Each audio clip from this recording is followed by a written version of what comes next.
안녕하세요, 박셰프입니다. 이번 영상에서는 며칠 전 발표된 토론토 부동산협회의 3월 통계 자료를 바탕으로 지난 3월 부동산 거래 현황에 대해서 간략하게 살펴보도록 하겠습니다.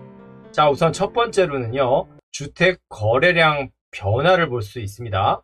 작년 3월에 비해서 97%나 상승했는데요. 이건 대부분의 분들이 짐작하시겠지만 코비드 때문에 이렇게 큰 변화가 있었던 거죠.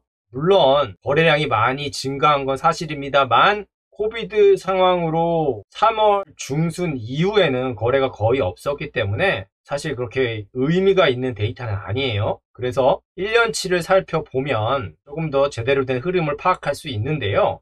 이 그래프를 보시면 지난 2월에는 1월에 비해서 4,042개 판매량이 증가했고 3월에는 2월에 비해서 4,682개 더 증가했습니다. 증가량은 더 높죠. 반면에 판매 가격은 지난 1월에 비해서 2월에는 7만 7천 불 정도 상승했고요. 2월에 비해서 지난 3월에는 5만 2천 불 정도 증가한 걸 확인할 수 있어요. 따라서 판매량은 계속해서 상승하고 있는데 가격은 살짝 주춤해진 걸 확인할 수 있습니다. 그리고 주택 평균 가격 변화량을 보면은요, 작년 3월에 비해서는 21.6%나 상승했습니다. 거의 20만 불이나 올랐죠? 엄청난 숫자죠? 그리고 지난 2월에 비해서도 4.2%나 상승했죠? 그래서 중요한 건 이 숫자보다도요, 가격이 어떻게 변화하고 있고, 그리고 크게 905 지역과 416 지역이 어떻게 변하고 있는지거든요. 그래서 여기 살펴보시면은 단독주택의 경우 905 지역에서는 작년 말까지 올라가던 곡선이 올해 1월부터 주춤하면서 보합세를 가지고 가고 있죠. 반면에 416 지역은 905 지역과 상반되게 작년 말부터 계속해서 올라가고 있죠. 자세히 보면 여기 2월에 살짝 주춤해지는 느낌이 있긴 하지만 일단 전체적인 곡선은 상향입니다. 905 지역이 계속 보합으로 가고 있는 것에 반해서요. 그리고 세미디테치트 같은 경우는 416 지역은 상승세가 꺾였고요. 905 지역도 거의 비슷하죠. 아직 상승세가 살짝 유지되고 있기는 하지만요. 그리고 타운하우스 같은 경우도 905 지역은 보합세인데 416 지역은 오히려 올라가고 있죠. 콘도 가격만 이제 905 지역과 416 지역이 함께 올라가고 있습니다. 전반적인 추세로 봤을 때는 콘도 가격을 제외하고는 416 지역이 905 지역보다 가격적인 측면에서 더 강세인 거죠. 한편으로 보면 905 지역이 이제 오를 만큼 올랐다는 거죠. 특히 타운하우스 가격을 보면 올해 1월에 가격이 여기서 만났잖아요. 코비드 상황이라는 것을 제외하고 본다면 외곽과 중심에 타운하우스 가격이 같다는 게 말이 안 되잖아요. 그렇죠? 그러니까 외곽의 타운하우스 가격이 중심의 타운하우스 가격과 같아졌다는 얘기는 이제 외곽에서 타운하우스를 사기 위해서 쇼잉을 했던 사람들의 일부는 외곽이 그만큼 올랐기 때문에 중심부로 눈을 돌린다는 거죠. 그러니까 콘도 시장을 제외하고는 전반적인 시장 분위기가 이제 외곽에서 이제 중심으로 옮겨오고 있다는 거예요.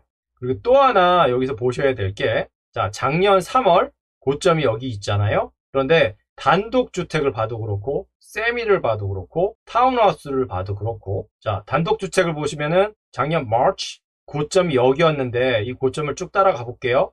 그러면 올해 마치에는 이 고점보다 위에 있잖아요. 그쵸? 그러니까 작년보다 이만큼 상승한 겁니다. 여기 지금 140만 불 조금 위였는데 올해 마치에는 160만 불이죠. 여기가요. 160만 불을 넘어서서 180만 불 가까이 갔죠. 그리고 세미디테치드 같은 경우도 여기가 고점이었는데 작년 3월에 120만 불 조금 밑이었는데 올해 3월에는 120만 불 위로 올라갔죠. 타운하우스 같은 경우도 여기 고점이 80만 불이 조금 넘었는데 올해 3월을 보면은 100만 불 가까이 갔습니다. 다만 콘도 시장 같은 경우는 작년 마치가 70만 불이 조금 넘었는데 올해 마치에 이제 70만 불이 됐죠. 여기선 지금 굉장히 비슷한데 아직은 낮아요. 416 지역이요. 반면에 905 지역은 작년 3월에 50만 불이 넘었는데 살짝 넘었는데 지금은 60만 불을 넘었어요. 그러니까 이 전 영상에서도 416 지역의 콘도 시장이 이제 뜨거워질 거라고 한 얘기가 있었잖아요. 그 얘기가 작년과 비슷하거나 작년 고점에 비해서 아직 룸이 조금 남아있는 건 이 416 지역의 콘도밖에 없는 거예요, 지금. 그러니까 실수요자를 중심으로 한 자가를 구입하시려는 분은 물론이고 투자자의 일부도 이 시장으로 몰릴 수밖에 없는 거죠. 그래서 한편으로는 스트레스 테스트가 어떤 영향을 줄지 주목이 되는 거기도 하고요. 그리고 여기서는 작년 대비 지난 3월에 주택가격 홈프라이스 인덱스 변화에 대한 도표인데요. 여기 작은 도표가 지난 2월의 차트거든요. 그러니까 지금까지 살펴보신 것처럼 대부분 다 가격이 올랐잖아요. 그래서 이 가격 변화도 더 높아졌어요. 여기 보시면은 녹색 부분이 드람이었거든요. 드람 지역이거든요. 대부분 20% 후반이었는데 지난 3월 같은 경우는 다 30%가 넘었어요. 작년 3월과 비교했을 때요. 그만큼 주택 가격이 많이 상승한 거죠. 특히 드람 지역을 중심으로요. 그리고 한 가지는 콘도 항목에서 보면은 주황색이 토론토 지역이거든요. 토론토 다운타운 지역인데 지난달에만 해도 아직까지 마이너스였는데 이게 이제 플러스로 돌아섰어요. 물론 근소한 차이기는 하지만 아직도 저조한 다운타운의 렌트 공실률에 비하면 추세 흐름에 있어서 의미가 있다고 볼 수 있는 거죠. 그리고 부동산 신규 매물량 변화를 살펴보면 작년 3월에 비해서 53.3%나 증가했어요. Sale to New Listing Ratio도 14%나 증가했고요. 그러니까 공급은 많은 거예요. 봄 시장을 맞이하여 많은데 워낙 빠르게 판매가 이루어지다 보니까 체감을 하지 못하고 있는 거죠. 그래서 지난 영상에서도 제가 소식 하나를 설명해 드리면서 사용했던 것 같은데 1월에는 24일이었어요. 리스팅 데이 온 마켓이요. 그러다가 2월에는 14일이 걸렸고요. 지난 3월에는 10일이 걸렸어요. 그러니까 매물이 시장에 나오고 10일도 안 있는다는 거예요. 자, 그래서 지금까지 살펴본 수치들을 통해서 간략하게 지금 현재 상황을 한번 제 개인적인 의견으로 정리해 본다면은요. 바이어 같은 경우는 며칠 전 스트레스 테스트가 상향 조정될 거라는 발표가 있었으니까 이 조치가 부동산 시장의 냉각의 첫 신호가 아니냐고 생각할 수 있겠죠, 당연히. 그리고 이와 함께 지금의 과열된 현상이 이제 고점을 찍었다고 판단할 수 있겠죠. 그 고점을 찍었다는 얘기는 아무래도 상향보다는 이 이후에는 소강이든지 아니면 하강이든지 지금과는 다른 추세를 보일 것으로 생각할 수 있죠. 반면에 이런 주택시장의 고점을 찍은 추세가 공급을 둔화시킬 수도 있겠죠. 왜냐하면 지금 많은 사람들이 팔려고 매물을 시장에 내놓는 이유는 지금 주택시장이 핫하니까 비싼 가격에 팔려는 거잖아요. 근데 비싼 가격에 본인의 주택을 팔 수 없다는 생각이 있다면 공급량이 줄어들겠죠. 이 부분에 있어서는 바이어에게 부정적인 영향을 줄 수 있겠죠. 자, 그래서 소강이든 하락이든 주택 가격이 얼마나 하락할 것인지 이건 저희가 모르죠, 아직. 그리고 뭐 투자자들이라고 친다면 하락할 거니까 좀 더 두고 보자. 숨고르기를 할 수 있는데 지금 집을 사야 하는 사람은 그럼 언제 사느냐는 거죠. 지금 이런 시장에서 좀 더 지켜볼 건지 아니면 하락하긴 하겠지만 큰 폭의 하락은 없을 거라는 전제하에 지금 구입을 할 건지 당연히 고민이 되겠죠. 바이어라면. 그리고 솔직하게 말씀드려서 바이어 쪽 에이전트도 굉장히 고민이 많죠. 왜냐하면 지금 주택을 당장 구입하면 향후 주택이 하락할 가능성이 더 많죠, 지금은. 그러니까 지금 주택을 사들이고 나중에 주택 가격이 올라야지 되는데 주택 가격이 떨어지면 그 주택을 사들인 에이전트는 입장이 곤란해지잖아요. 그렇죠? 그렇다고 지금 당장 필요하신 분 같은 경우는 언제까지 기다려야 한다는 이 타임라인도 없고요. 자, 그리고 셀러 같은 경우는요. 스트레스 테스트가 상향 조정되고 6월 1일 날 시행이 된다면 아무래도 이 상향 조정 때문에 모기지 대출액이 줄어드는 사람의 경우는 이전에 최대한 집을 구입하려고 하겠죠. 이 전 영상에서 제가 위에 다시 첨부해 놓았습니다. 100만 불짜리 주택을 구입했을 때 모기지 스트레스 테스트가 지금의 4.79에서 5.25%로 상향 조정되면 대략 4만 불 이상 구입할 수 있는 한도액이 줄어든다고 말씀드렸잖아요. 그러니까 이 4만 불이 필요하신 분들은 어떻게든 이 스트레스 테스트가 시행되기 전에 구입하려고 하겠죠. 그러니까 셀러의 입장에서 이 상황을 긍정적으로 본다면 또 한 번 과열된 시장이 올 수도 있다는 거죠. 6월 1일 이전에 어떻게든 집을 사려고 하니까 몰리겠죠, 수요가.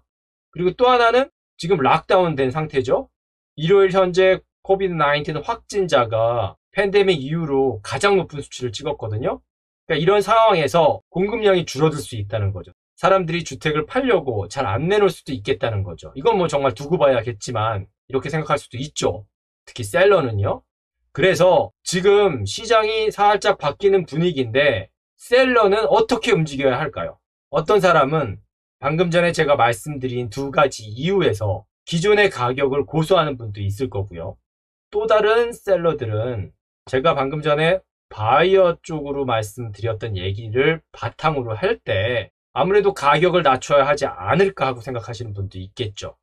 빠르게 움직여서 지금 빨리 팔지 않으면 나중에는 어떻게 될지 모른다는 불안감이 있을 수도 있으니까요.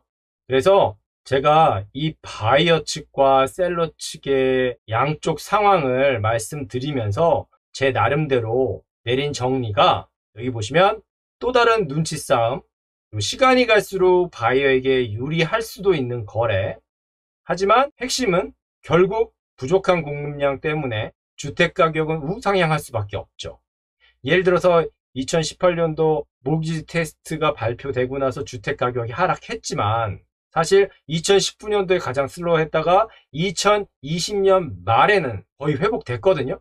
그리고 2021년 초에 봄 시장이 되지도 않았는데도 불구하고 그 수요가 폭증하다가 코로나 사태가 터지면서 잠시 주춤해 든 거니까요. 그러니까 외부 환경에 어떤 문제가 아니라면 그리고 외부 환경에 의해서 지금의 수요가 억눌려지더라도 결국은 우상향한다는 거죠. 이제 그런 점에서 투자자가 아닌 자가를 구입하시는 분들이라면 아무래도 구입을 하시긴 하셔야겠죠. 그런데 지금 이 순간의 포인트는 눈치 싸움이라는 거죠. 왜냐하면 셀러가 흔들리고 있거든요. 흔들리는 셀러의 틈을 잘 파고 들어야겠죠. 바이어의 입장에서는요.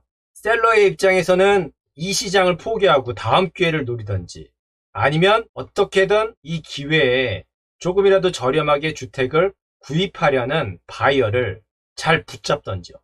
이런 바이어와 셀러의 지금 상황이 지난 몇 주 전과는 또 다른 모습으로 전개되고 있는 상황입니다. 그래서 기본적으로는 토론토 부동산 협회에서 제공한 통계 자료를 바탕으로 한편으로는 현장에서의 체감 정보를 가지고 종합을 해서 제가 정리해 본 겁니다. 사람마다 의견이 다를 수 있으니까요. 참고하시기 바랍니다.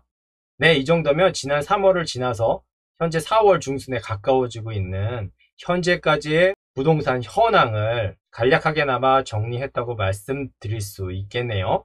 그럼 지금까지의 영상이 도움이 되셨다면 좋아요, 구독, 알람 버튼 부탁드립니다. 지금까지 박셰프였습니다. 감사합니다.